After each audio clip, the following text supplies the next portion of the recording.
Hi எல்லாருக்கும் வணக்கம். Welcome back to the channel. இந்த வீடியோ ஆரம்பிக்கும்போது சிரிச்சிட்டே தான் ஆரம்பிக்கணும்னு ஆசைப்பட்டேன். ஆனால் பேசும்போது அந்த சிரிப்பு வராதுன்னு நினைக்கிறேன்.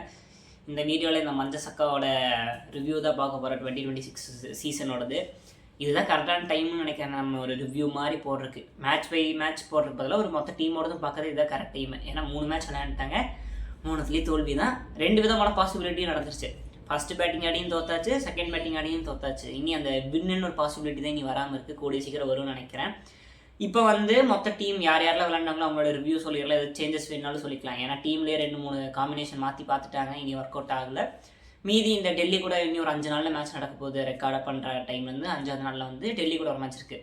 அந்த மேட்ச்லேருந்து நான் இண்டிவிஜுவலாக மேட்ச் ரிவ்யூ போடலான்னு இருக்கேன், சிஎஸ்கே மேட்ச் மட்டும். அதனால் ஃபஸ்ட்டு இந்த வீடியோவில் மொத்த டீமோடதும் பார்த்துடலாம். ஃபஸ்ட்டு டாப் ஆர்டர் பேட்ஸ்மேனில் பார்த்துடலாம். அதுலேயும் முதல்ல நம்ம சஞ்சு சேட்டாவை பற்றி தான் பார்க்க போகிறோம். சீரீஸ் ஆரம்பிக்கும் போது, அதாவது இந்த ஐபிஎல் சீசன் ஆரம்பிக்கிறதுக்கு முன்னாடி பாலை பார்க்குறோம், தூக்குறோம், மேக்ஸிமம் 6 அடிக்கிறோம், அப்படி இப்படின்லாம் பேசினார். கடைசியில் பார்த்தா அவருக்கு ஒரு மீம் போடுவாங்களே, சீசனுக்கு 3 மேட்ச் விளையாடுவான், அப்புறம் அப்படியே படுத்துருவான்ட்டு. இந்த வருஷம் அந்த 3 மேட்ச் இந்தியாக்கே முடிஞ்சிச்சு. சிஎஸ்கேக்கு இனி அந்த 3 மேட்ச் எப்போ வரும்னு தெரில. இப்போ 6, 7, 9 சின்ன சின்ன இம்ப்ரூவ்மெண்ட்டாக வந்துட்டுருக்கு. அது கூடிய சீக்கிரம் ஒரு பெரிய ஸ்கோராக போகும்னு நினைக்கிறேன். பேட்டிங் வைஸ் பார்த்தா ரொம்ப நல்ல பாலுக்குலாம் அவுட் ஆகலை. ஃபஸ்ட்டு ராஜஸ்தான் மேட்ச் பர்கர் நல்ல பால். மீதி மேட்ச் இந்த பஞ்சாபாக இருக்கட்டும், பெங்களூராக இருக்கட்டும், ஒரு டீசென்ட் பாலுக்கே ஒரு ஸ்லிப்பு கேட்ச் கொடுத்து அவுட் ஆகிட்டு இருக்காரு. அதுவும் பவுண்டரி அடித்து அடுத்த பால் அவுட் ஆகும்போது இன்னி கொஞ்சம் கவலையாக இருக்குது. அதை தவிர்த்து பார்த்தா ஆஸ் அ பேட்ஸ்மேனை விட கீப்பராகவும் எனக்கு ரொம்ப சாட்டிஸ்ஃபைடாக இல்லை. ஏன்னா அவர் நிற்கும் போது ஒரு கான்ஃபிடென்ட் இல்லாமல் தான் இருக்கார். நிறைய ஈஸியான பாலும் கேதர் பண்ணுறதை விட்டுட்டு பாலை விட்டுட்டு இருக்காரு. அது பைஸில் ஒரு ரன் இருந்தாலும் கடைசியில் அது வேஸ்ட்டாக தான் போய் முடியுது. ரிவ்யூ எடுக்கும் போது கேப்டனுக்கு ரொம்ப யூஸ்ஃபுல்லாக இருக்கிற மாதிரி இல்லை. எனக்கு தெரியல, நான் வேணும் எடுத்துக்கோங்க மாதிரி ரியாக்ஷன் கொடுக்கும் போது அது பெரிய யூஸ்ஃபுல்னஸ்ஸாக இருக்காது. அதுவும் தோனி மாதிரி ஒரு ஆளை பார்த்துட்டு அதுக்கு அதுலேருந்து ஒரு 10% கம்மியானா பரவாயில்ல. அப்படியே 25% கம்மியாகும் போது லைட்டாக ஒரு மாதிரி பயமாக தான் இருக்குது. ஏன்னா சஞ்சு வச்சு தான் இனி சில வருஷங்கள் தோனிக்கு அடுத்து ஓட்டணும், அதெல்லாம் இருக்குல்ல. அடுத்து எப்படி 3 மேட்ச் மட்டும் அடிக்கிற சஞ்சுவோ அவரோட பார்ட்னர் 3 மேட்ச்க்கு அடுத்து தான் அடிக்க ஸ்டார்ட் பண்ணுன்னு சொல்கிறேன் Ruturaj, the captain. Batting wise பார்த்தா இனிமே நல்லா ஆடணும். ஏன்னா ஃபஸ்ட்டு மேட்ச் கேவலமான விக்கெட் ஜோஃப்ரா ஆர்ச்சருக்கு. 3வது மேட்ச் 6 அடிச்சுட்டு அவர் அவுட் ஆனார். செகண்ட் மேட்ச் கொஞ்சம் பொறுமையாக ஆடி ஆப்போசிட்டில் இருக்கிற மாத்திரைக்கு ஸ்ட்ரைக் கொடுக்கணும்னு நினச்சாரு. அப்புறம் ஆக்சிடேட் பண்ணும்போது அவுட் ஆகிட்டார். அது எதுவும் இல்லை.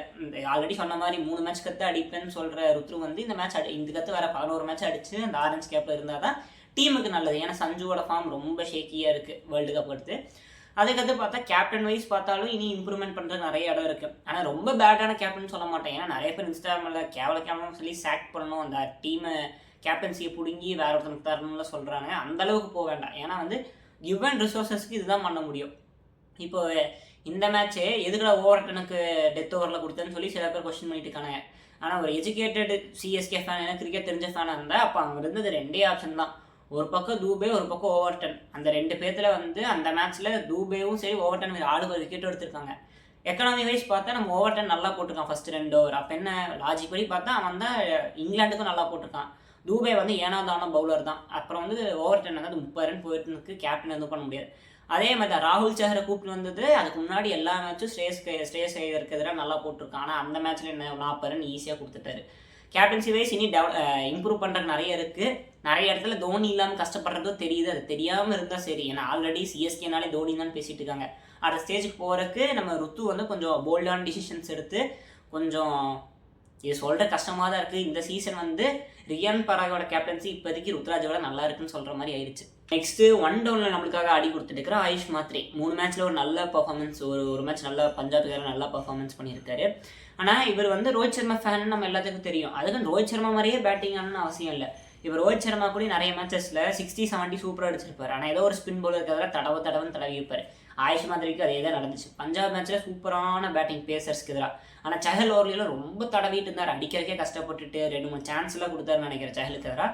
அதே மாதிரி 2 பேரும் ரொம்ப நல்ல அடிக்கிற ஷாட்டும் நிறைய ரன் ஸ்கோர் பண்ணுறதும் இந்த ஷார்ட் பாலுக்கு புல் ஷாட் தான். நிறைய அவுட் ஆகிறதும் இந்த ஷார்ட் பாலுக்கு தான். அதனால் ஆயுஷ் மாத்ரே ரோஹித் சர்மா நிறைய ரன்ஸ் அடித்து மேட்ச் வின்னிங் இன்னிங்ஸில் அடித்தார். நீங்களும் அதே மாதிரி சிஎஸ்கேக்கான அந்த ஃபேன் பாய் அப்படியே ரீக்ரியேட் பண்ணி நீங்கள் ஒரு சிஎஸ்கேவோட ரோஹித் சர்மாவாக அடிச்சுட்டாங்க. ஏன்னா ஓப்பனர்ஸ்க்கு கொஞ்சம் நம்பிக்கை கம்மியாக இருக்கும் போது நீங்கள் 1 டவுனில் பெர்ஃபார்ம் பண்ணும்போது அவங்க மேலேயும் ரிஃப்ளெக்ட் ஆகிறதுக்கு வாய்ப்பு இருக்குது. அடுத்தது நம்ம பார்க்க போகிறது இப்போ மிடில் ஆர்டர் பேட்ஸ்மேன் கிட்ட வந்துட்டோம். இதில் எனக்கு இன்னைக்கு இந்த வருஷம் சிஎஸ்கேவோட சர்ப்ரைஸ் பேக்கேஜாக இப்போ முடி இருக்கிறது சர்ஃப்ராஸ் கான் தான். பேஸ் ப்ரைஸில் எடுத்தாங்க. ஃபஸ்ட் அன்சோல்டான கற்று எடுத்தாங்க. நான் என்ன நினச்சேன்னா இப்போ இருக்கிற இந்த மிடில் ஆர்டர் செட்டப்பில் வந்து சான்ஸே கிடைக்க போகிறதில்ல. சரி அட்லீஸ்ட் சும்மா இப்போ இந்த டொமஸ்டிக்லாம் நல்லா விளையாண்டதுக்கு ஒரு ரிவார்டு படி ஐபிஎல்ல ஒரு சீசன் நம்ம கூட சுற்றுவாருன்னு நினச்சிட்டு இருந்தேன். ஆனால் பிரவிஸுக்கு இன்ஜுரி ஆகும், நம்ம தோனிக்கு இன்ஜுரி ஆகும்னு யாரும் எதிர்பார்க்கல. கரெக்டாக சீசன் ஸ்டார்ட் முன்னாடி அது வந்து யாருக்கு நல்லதோ இல்லையோ சர்ஃப்ராஸ் கானுக்கு அந்த டேலண்ட் ஷோ பண்ணுறதுக்கு ஒரு சான்ஸாக போயிடுச்சு.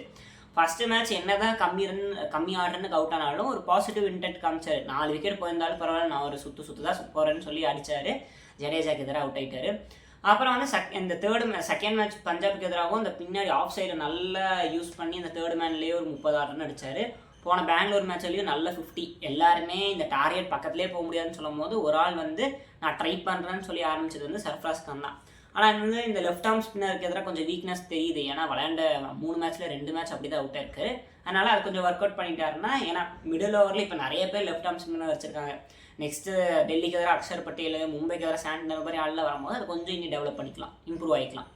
இப்போதைக்கு இருக்கிற நம்ம சீசன்லேயே ரொம்ப அதிகமாக கழிவு ஊற்றுறது ஃபிலிமிங்கு ருத்ராஜ்க்கு அடுத்து இவர் தான். அதாவது ரொம்ப யங்ஸ்டர் தான், இப்போ தான் 19-20 வயசு ஆகுது. ஆனால் 14 crores நிறைய பேர் ப்ரெஷர் போடுறாங்க. அது கார்த்திக் சர்மா 3 மேட்ச்சில் வந்து ஃபஸ்ட் மேட்ச் வந்து ஓரளவுக்கு ப்ராமிஸ் காமிச்சார், கொஞ்சம் நாள் பேட்டிங் ஆட முடியும். ஆனால் செகண்ட் அண்ட் தேர்ட் மேட்ச் ரொம்ப மோசமாக போயிடுச்சு. ஒரு பவுண்டரி அடிச்சுட்டு அவுட் ஆகிட்டு இருந்தார்.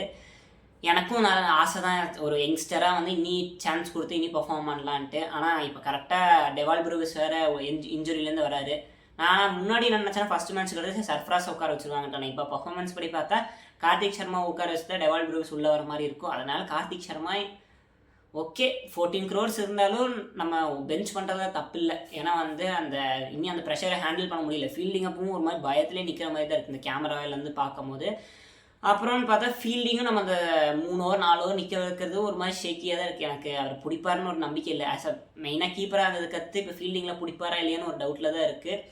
அதனால் நம்ம 9.5 crore கொடுத்து கிருஷ்ணபா கௌதமும் உட்கார வச்சோம். ஏன்னா வந்து அந்த மேட்ச்சில் ஜெயிச்சுட்டே இருந்தோம். இப்போ வந்து லூஸ் பண்ணுற டைமில் 14 crores அந்த உட்கார வச்சுட்டு அடுத்து இன்னொரு ஆள் இறக்குறது தப்பு இல்லை. அடுத்தது வந்து நம்ம ஆறுசாமி என்கிற சிவம் தூபே, அந்த ஆறுசாமின்னு பேர் வச்சதுலேருந்து தான் தப்பாக போகுது. என்னென்னா ஒரு நல்ல வேர்ல்டு கப் அடுத்து வராரு. மோஸ்ட் அண்டர் ரேட்டட் கிரிக்கெட்டர் வந்து இந்த T20 வேர்ல்டு கப்பில் வந்து தூபேன்னு சொல்கிற அளவுக்கு அவ்வளோ நல்ல இன்னிங்ஸ், பேட்டிங் பவுலிங் ஃபீல்டிங்கில் கூட சொல்லலாம். ஒரு கேட்ச் விட்டுருப்பாருன்னு நினைக்கிறேன். ஆனால் வந்து சூப்பரான பிளேயராக இருந்தார். அதே மாதிரி சிஎஸ்கேக்கு வரும்போது இனி அந்த வந்து கரெக்டான ஆர்டரில் அவர் ஆட மாட்டேறாரு. இந்த ராஜஸ்தானுக்கு எதிராக மேட்ச்லேயும் ஃபஸ்ட்டு ஹாஃப்லேயே வந்துட்டார். ஃபஸ்ட்டு 8வது ஓவரே வந்திருப்பாருன்னு நினைக்கிறேன். அங்கேயும் கஷ்டம். ஆனால் வந்து அவுட் ஆகிட்டார் சீக்கிரம், ரெஸ்பான்சிபிலிட்டி எடுக்கல. ஆர்சிபி மேட்ச்சும் சீக்கிரம் வந்திருப்பார். ஆனால் ரெஸ்பான்சிபிலிட்டி எடுத்து கொஞ்சம் ஆடுவார், பார்த்தா அங்கேயும் முடியல. பஞ்சாபுக்கு எதிராக மட்டும் ஃபஸ்ட்டு டீசெண்டாக தொட்டு ஆடி ஆப்போசிட்டில் இருக்கிற பேட்ஸ்மேன் அட்டாக் பண்ணும்போது பொறுமையாக ஆடி விக்கெட் போக கடைசியில் இவர் அட்டாக் பண்ண ஆரம்பிச்சார். பவுலிங்கும் டீசெண்டாக தான். நம்மளுக்கு தெரியும் 2 overs 25 with 1 or 2 விக்கெட்டுன்னு தெரியும் தூபேக் பவுலிங் கொடுத்தாலே. ஆனால் எனக்கு இருக்கிறதுல மண்டை ஒழிச்சலாக இருக்கிறது இந்த ஃபீல்டிங் தான். கேட்ச் கொக்கமக்கா கேட்ச் தான் விடுறான்னு பார்த்தா டாட் பால்னு நினைக்கிறதெல்லாம் கையில் தடவி அவங்க சிங்கிளோட விட்டுறாரு. சிங்கிளும் டபுள் புஷ் பண்ணுறாரு பேட்டிங்லையா இல்லை ஆப்போனன்ட் பேட்டிங் பண்ணும்போது கைக்கு வரதை விட்டு சிங்கிள் தான் நினைக்கும் போது காலுக்குள்ளே விட்டு அவனுக்கு 2 run ஓடுற முடியும் வெயிட் பண்ணிட்டு இருக்காரு. அதனால் ஃபீல்டிங் வைஸ் இம்பாக்ட் பிளேயராக இனிமேல் வெளியே போக முடியாது. அதனால் நீ நல்லா ஃபீல்டிங் பண்ணி தான் ஆகணும். அதனால் யார் ஃபீல்டிங் கோச் நல்ல தூபேக்கு ஒரு நாள் ஃபுல்லாக பேட்டிங் கூட வேண்டாம், ஃபுல்லாக ஃபீல்டிங் ப்ராக்டிஸ் மட்டும் கொடுங்க.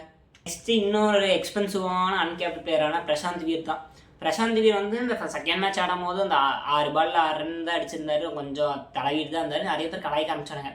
அது கமெண்ட்ரியில் அந்த பத்ரிநாத்லாம் ஏதோ பிரசாந்த் வீர் வந்து பவுலிங்கே அந்த 140 150 பவுலிங்கே ஃபேஸ் பண்ணாத மாதிரி இது வந்து டொமஸ்டிக் கிரிக்கெட் இல்லை ஐபிஎல் அப்படின்லாம் சொல்லி பேசிட்டு இருந்தார். அப்படி பார்த்தா இருக்கிற நிறைய நல்ல பிளேயர்ஸே நான் இன்ஃபேக்ட் தோனியே சொல்லுவேன் ஆர்ச்சர் பவுலிங்கில் நெத்திலி அடி வாங்கியிருப்பார். அதுக்குன்னு என்னது இதெல்லாம் வந்து இந்தியன் பிளேயர்ஸ் இல்லை இங்கிலாந்து பவுலர்ஸ்னு சொல்லிலாம் கலாய்க்க முடியாது. அதனால் இதில் கொஞ்சம் டீசெண்டாக கமெண்ட்ரி பண்ணியிருக்கணும்னு ஆசைப்பட்டேன். அதுக்கடுத்து இந்த தேர்ட் மேட்ச் வந்து சூப்பரான பேட்டிங். உண்மையாக சொன்னால் நம்ம தூபே தடவர டைமில் குர்னால் பாண்டே ஷார்ட் பாலாவது வைடு யாக்கராது போட்டு போல நல்லா அடிச்சுட்டு இருந்தார். என்னோட ஆசை என்னன்னா ஒரு 50 run அடித்து முடிச்சிருக்கலாம். அதுக்குள்ளே அவசரப்பட்டு அவுட் ஆகிட்டாருன்னு தோணுச்சு. ஆனால் வந்து ஜடேஜோட ரீப்ளேஸ்மெண்ட்னு சொன்னதுக்கடுத்து இன்னுமே கொஞ்சம் ஃபீல்டிங்கில் அந்த ப்ரெசன்ஸ் காமிக்கணும். அப்புறம் வந்து பவுலிங் போட ஆரம்பிக்கணும். ஏன்னா பவுலிங் ஆல்ரவுண்டரான்னு சொல்லி தான் வாங்கியிருக்கோம். இப்போதைக்கு பியூர் பேட்ஸ்மேன் மாதிரி ஆடிட்டு இருக்காரு. அது இன்ஜுரின்னு தான் சொல்கிறாங்க. கூடிய சீக்கிரம் பவுலிங் போட்டு அதுலேயும் ஒரு நல்ல பர்ஃபார்மன்ஸ் கொடுத்தாருன்னா நல்லாயிருக்கும். அடுத்தது ஜேமி ஓவர்டன். இவர் மேலேயும் எனக்கு ஒரு நல்ல ஒரு பாசிட்டிவ் வைப் தான் இருக்குது இந்த வருஷம். ஏன்னா வந்து செகண்ட் மேட்ச் சுத்தமாக வாய்ப்பு கிடைக்கல. அதனால் வந்து பஞ்சாப் மேட்ச் விட்டோம்னா ஃபஸ்ட்டு மேட்ச்சில் பார்த்தீங்கன்னா எல்லாருமே தடவிட்டு இருக்கும் போது ஒரு 40 run அடித்து நம்மளுக்கு ஹெல்ப் பண்ணியிருக்காரு. அந்த 127 கிட்ட கொண்டு போனதே இவருனால தான். தேர்டு மேட்ச்சில் பார்த்தா அந்த டேவிடுக்கு எதிரான 30 ரன்னை தாண்டி பார்த்தீங்கன்னா 2 ஓவர் சூப்பரான பவுலிங் எக்கனாமிக்கலாகவும் வச்சுருந்தாரு, நிறைய மரக்கண்டும் நட்ட வச்சார், விக்கெட்டும் எடுத்தார். யார் படிக்கலோட விக்கெட் அவர் தான் எடுத்தார் மெயினாக குரூஷியலான டைமில். ஏன்னா அப்போ படிக்கல் நல்லா தான் அடிச்சுட்டு இருந்தான். பேட்டிங் வைஸ் பார்த்தா ஆல்ரெடி சொன்ன ராஜஸ்தானுக்கு எதிரான மேட்ச்லையும் கான்ட்ரிபியூஷன், இந்த பெங்களூருக்கு எதிரான மேட்ச்சில் கான்ட்ரிபியூஷன். 5 ஓவர் 60 இருக்கிற இடத்துல 5 ஓவர்ஸ் ஒரு 40 அந்த 20 ரன்ஸ் எங்கேயாச்சும் கம்மி பண்ணியிருந்த பவுலிங்கில் வந்து ஓவர் டென்னால அடிச்சு கொடுத்துருக்கலாம். அந்த மாதிரி தான் விளையாண்டு இருந்தார். கடைசியில் அது ரொம்ப அட்டாக்கிங்காக போய் விக்கெட் கொடுத்ததுல எதுவும் பண்ண முடியாது. அதனால் எனக்கு தெரிஞ்ச முடியும் வர மேட்சஸில் நம்ம ஓவர் டென் ஆட வைக்கிறது தப்பு இல்லை. பவுலிங் ஆப்ஷனாகவும் நல்லா தான் பண்ணுறாரு, பேட்டிங்லேயும் யூஸ்ஃபுல் ரன்ஸ் கொடுத்துட்டு தான் இருக்காரு. இப்போ வந்து மெயினான டிபார்ட்மெண்ட் நம்மளுக்கு பெஸ்ட்டுன்னு சொல்கிற பேட்டிங்கே சொல்லப்போகும் போது நம்மளுக்கு ஃபஸ்ட்டுன்னு சொல்கிற பவுலிங் டிபார்ட்மெண்ட்டுக்குள்ளே தான் வரப்போகிறோம். அதில் ஃபஸ்ட்டு பாசிட்டிவ் நோட் வந்து கலீல் அஹ்மத். ஒரு ஓவர் பவர் பிளேயில் நல்லா அடி வாங்குறாரு எல்லா மேட்சும். ஆனால் வந்து அதுக்கேற்ற மாதிரி கடைசியில் காம்பன்சேட் பண்ணிக்கிறாரு. அது மெயினாக சின்னசாமியில் கோலி ஃபில்சாட் நல்லா ஆடி இருந்த படிக்கல் பட்டிதாருக்கு எதிராக 4 ஓவர் சூப்பராக போட்டிருக்காரு. அதுவும் சின்னசாமி ஸ்டேடியம் ஆல்ரெடி போன வருஷத்துலேயும் அடி வாங்கியாச்சு, 2 வருஷமாக அடி வாங்கிட்டு இருக்கோம். அப்போ பார்த்தா கலீல் அஹ்மத் ஒரு சூப்பரான பவுலராக இருக்கார். விக்கெட் இனி அவ்வளோ எடுக்க ஆரம்பிக்கல, ஆனால் வந்து இப்போதைக்கு ஓரளவுக்கு எக்கனாமிக்கலாக சிஎஸ்கேக்கு போகிற ஒரே பவுலர் நம்ம வந்து கலீல் அஹ்மத் தான். இது அப்படியே கண்டினியூ ஆகி போக போக விக்கெட்டு எடுக்க ஆரம்பிச்சார்னா தான் டீமுக்கு நல்லது. ஏன்னா வந்து ஆப்போசிட்டில் ரன்னு நிறைய போகுது, விக்கெட்டும் கம்மியாக தான் இருக்கும்போது இவர் அட்லீஸ்ட் கண்டெய்னும் பண்ணி அப்படியே விக்கெட்டு 1-2 கடைசியில் எடுத்து கொடுத்துட்டாருன்னா சந்தோஷம். பவர் பிளேயில் இனி விக்கெட் எடுக்கணும் நிறையா. நெக்ஸ்ட்டு நம்ம கலீல் அஹ்மத் இந்த சைட்லேருந்து போடும்போது ஆப்போசிட்டில் போகிற நம்ம நியூசிலாந்து பவுலரான மேட் ஹென்ரி. நான் வந்து சரி தலைவன் வந்து 4 ஓவர் கொடுத்தா 3rd and 4th ஓவர் அடி வாங்குவான், ஃபஸ்ட்டு 2 ஓவர் டீசெண்டாக போடுவான்னு நினச்சிட்டு இருந்தேன். ஆனால் இங்கே என்ன எந்த விக்கெட்டுமே ரொம்ப ஓஹோன்னு ஸ்விங்கார விக்கெட்டும் இல்லை, கொஞ்சம் நல்லா ஃப்ளாட் விக்கெட்டாக தான் இருக்கிறதுக்கு மேட் ஹென்ரியை போட்டு பொழக்கிறாங்க. ஒரு 4 பால் நல்லா போடுறாரு, அப்புறம் மீதி இருக்கிற 20 பால் ஒரு 40 ரன் கொடுத்துட்றாரு. எனக்கு தெரியும் இப்போ வெளியே யார் இருக்கா, ஸ்பென்சர் ஜான்சன் எடுத்துகிட்டு வர்றதும் வேஸ்ட் தான். தலைவன் இனி உடம்புல அடி வாங்கிட்டு தான் இருக்கான். ஜாக் ஃபோக்ஸ் இறக்கி மாதிரியே ஆடுவாங்களான்னு தெரியாது. இப்போதைக்கு மேட் ஹென்ரி வச்சு தான் ஓட்டி ஆகணும் போல். பேஸ் பவுலிங்க்கு வேறு யாரும் இல்லை. இந்தியன் பேராக இருக்கட்டும்னு சொன்னீங்கன்னு பார்த்தா இப்போ என்ன குர்ஜப்ரீத் சிங் தான் எடுத்துகிட்டு வரணும், இல்லை ராமகிருஷ்ண கோஸ் எடுத்துகிட்டு வரணும். வேறு நிறைய ஆப்ஷனும் நமக்கு இல்லை. ஆப்ஷனில் வந்து மெயினாக வந்து ஒரு ஃபாரின் நல்லா பேசுகிற வாங்கலை, எல்லாம் வந்து அறகுறையாக நம்மள்கிட்ட ஆள் இருக்கான்னு நினச்சே போயிருப்பானுங்க போல், ஒழுங்காக எடுக்கலாது. அது ஒரு பிரச்சனை இப்போ வந்து முடியுது. ஏன்னா வந்து மேட் ஹென்ரி பவர் பிளேலேயே அடி வாங்குறான், டெத்லேயும் கொடுக்க முடியல. ஆனால் டெத்தில் வந்து வெறும் அன்சுல் கம்போஜை வச்சு ஒன்றும் ஓட்ட முடியாது. ஓவர் டென் மறுபடியும் கொடுத்தீங்கன்னா கொஞ்சம் அடி வாங்க தான் செய்வார். போன வருஷத்தோட பர்ஃபார்மன்ஸ்லாம் பார்த்துட்டு இந்த மாதிரி நான் நூர் அஹ்மதை சொல்லுவேன்னு நினச்சி கூட பார்க்கல. எனக்கு தெரிஞ்ச it's the time to change Noor Ahmad and bring Akeal Hosein. என்னதான் அகில் ஹுசைனும் கொஞ்சம் குருநாள் பாண்டியா மாதிரி ஸ்பின்னை விட ஸ்விங் பண்ணுற ஆளாக இருக்குது, இல்லை பவுன்சர் ஏற்றுற ஆளாக இருக்கிறான்னு நினைச்சாலும் நூரோட மிஸ்ட்ரி இப்போ போயிடுச்சு. இப்போ ரொம்ப அந்த பேஸில் ட்ரை பண்ணி அந்த ஸ்பின்னு டீவியேஷன் பண்ணுறது ரொம்ப கம்மியாயிருச்சு. அந்த மிஸ்ட்ரி போயிடுச்சு. ஏன்னா நிறைய பால் ஃப்ளாட்டாக ஸ்ட்ரைட்டாக போகிறதுனால பேட்ஸ்மேனுக்குலாம் ஈஸியாக இருக்குது. 3 மேட்சுமே நல்லா தான் அடி வாங்கிட்டாரு. அதனால் it's time to bring a change. இப்போது அகில் ஹுசைன் எடுத்துகிட்டு வந்தால் at least 1 over power play 2 over தள்ளுறதுக்கும் வாய்ப்பு இருக்குது. விக்கெட்டும் எனக்கு நிறைய T20 லீகில் பார்த்தா அகில் ஹுசைன் பவர் பிளேயில் ஒரு 2 விக்கெட் எடுத்து கொடுத்துட்டு தான் இருக்காரு ரெகுலராக. அதனால் சான்ஸ் கொடுக்குறதுல தப்பு இல்லை. ஃபஸ்ட்டு ஆப்ஷனில் வந்து ஏன் 100 ஸ்ரேயாஸ் கோபாலாக இருக்கும்போது அகில் ஹுசைன் எடுத்தீங்கன்னு தோணுச்சு. இப்போ அகில் ஹுசைன் இருக்கணும்னு நினைக்கிறேன். அதே சமயம் 100 விட கொஞ்சம் பவர் ஹிட்டிங்கும் இருக்குது பேட்டிங்கில். கடைசி ஓவர் 10க்கு அடுத்து ஒரு 10 ரன் வேணும்னா அட்லீஸ்ட் அடிக்கிறதுக்கு 100 விட அகில் ஹுசைன் ஒரு பெட்டர் சான்ஸ் இருக்குது. கடைசியாக வந்து அன்சுல் கம்போஜை பற்றி தான் பார்க்க போகிறோம். இவர் வந்து நல்லா தான் பவுலிங் போட்டுருக்காரு. ஏன்னா எக்ஸ்ட்ரா நோ பால் கொடுத்துறது கடைசியில் வேறு பவுலருக்கு அது எக்ஸ்பென்சிவாக போயிடுது. எல்லா மேட்ச்சும் ஒரு நோ பால் போட்டாச்சுன்னு நினைக்கிறேன். ஆனால் வந்து என்ன கொஞ்சம் எக்ஸ்பென்சிவ் சைடாக தான் இருக்காரு. ஆனால் விக்கெட் எடுத்து கொடுக்குறாரு. கிட்டத்தட்ட நம்மளுக்கு அந்த 2023 கப்படிக்கும்போது துஷார் தேஷ்பாண்டே எப்படி 40 ரன் கொடுத்து 2-3 விக்கெட் எடுப்பாரோ, அன்சுல் கம்போஜ் கொஞ்சம் அந்த காம்பினேஷனில் தான் இருக்காரு. விக்கெட் எடுத்து ரன்னும் கொடுத்துட்டு இருக்காரு. பேட்டிங்கில் கொஞ்சம் ரொம்ப இல்லைனாலும் அந்த எப்படி சொல்கிறது, ஒரு டக்குன்னு ஏதாச்சும் ஒரு மேட்ச்சில் ஒரு 10 ரன் வேணும் பவுலர்ஸ் கிட்ட இருந்தனா இவர் அன்சுல் கம்போஜ் அடிக்கிறான்னு ஒரு நம்பிக்கை இருக்குது. ஆனால் வந்து இனிமேல் பவுலிங் வந்து கொஞ்சம் ஸ்ட்ராங் பண்ணணும். ஏன்னா வந்து 250 கொடுக்குறதும் கஷ்டம். நம்ம பேட்டிங்கில் வந்து 230 தான் மேக்ஸிமமே. 250 மேட்ச் கொடுத்துட்டு இருந்தால் கஷ்டம். கொஞ்சம் ஃபீல்டிங்லேயே எல்லோரும் ப்ராக்டிஸ் பண்ணணும். நல்ல ஃபீல்டிங்னு சொல்கிறக்கே 2-3 பேர் தான் இருக்காங்க. அதுலேயும் இன்டர்நேஷ்னல் பேர் மாதிரி தூபேவே இப்படி பண்ணான்னா கடைசியில் ஒன்றும் பண்ணுறது இல்லை. சில சேஞ்சஸ் நம்ம கொண்டு வரணும்னா இப்போ டெல்லி மேட்சுக்கு எதிராக வந்து பிரவர்ஸ் வந்து எனக்கு எப்படியும் 100% அவைலபிள் ஆயிடுவார். நான் பெங்களூர் மேட்ச்லேயே இருப்பார்னு நினச்சேன், எனக்கு இருக்கல. கார்த்திக் சர்மா அவருக்கு பதிலாக இடம் கொடுத்து யார் டெவல் ப்ரூவிஸ் ஆட வைப்பாங்கன்னு நம்பிக்கை இருக்குது. அது தவிர பார்த்தா யார் ஆல்ரெடி சொன்ன நூர் அஹ்மத் உட்கார வச்சுட்டு அகில் ஹுசைனுக்கு சான்ஸ் கொடுக்கலாம். மேட் ஹென்ரியை உட்கார வைக்க மாட்டாங்கன்னு நினைக்கிறேன். ஏன்னா வேறு ஃபாரின் பவுலரை நம்பி தான் சிஎஸ்கே பல வருஷமாக ஓட்டிகிட்டு இருக்காங்க. அதை அப்படியே ஃபாலோ பண்ணுவாங்கன்னு நினைக்கிறேன்.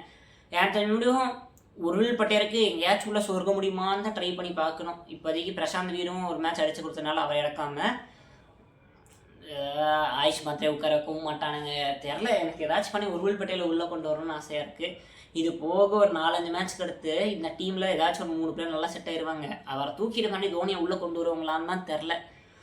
பார்ப்போம். இப்போதைக்கு எனக்கு தெரிஞ்ச முடியும் இந்த டீமை வச்சுக்கிட்டு உடன் ஸ்பூன் எடுக்காமல் ஒரு 6th பிளேஸோ ஒரு 7th பிளேஸாக முடிச்சா அப்படி ஓகேன்னு சொல்கிற மாதிரி ஆயிடுச்சு. ஏன்னா வந்து நம்ம டீமும் இந்த எஸ்ஆர்ஹெச் மாதிரி டீமை தவிர்த்து பார்த்தா நீங்கள் எல்லா டீம்கிட்டையும் நல்ல பவுலர்ஸ் இருக்காங்க. நம்மகிட்ட பால் போடுறதுக்கு ஆள் இருக்காங்க மாதிரி தான் இருக்குது. அதனால் உடன் ஸ்பூன் ஆகாமல் ஒரு 7th 6th பொசிஷனில் நல்லா முடிச்சுட்டு மாதிரி அடுத்த வருஷம் எல்லா பிளேயர்ஸையும் போட்டு ஃபஸ்ட்லேருந்து ஆள்கள் எடுத்து நம்ம பார்த்துக்கலாம். ஆனால் இப்போவே ரொம்ப டவுன் ஆகிடக்கூடாது. டீம் மேலே ஓரளவுக்கு கான்ஃபிடன்ஸ் இருக்குது. மும்பைக்கு 2 மேட்ச்சில் ஏதாச்சும் ஒரு மேட்ச் ஆச்சு ஜெயிங்கடா, வேறு எதுவும் சொல்கிறதுக்கு இல்லை. சரி, மறுபடியும் மீதி மேட்சஸில் இருக்கிற ரிவ்யூவில் நான் ஷார்ட்ஸ் மாதிரி போட பார்க்குறேன். அது முடியும். பாய்.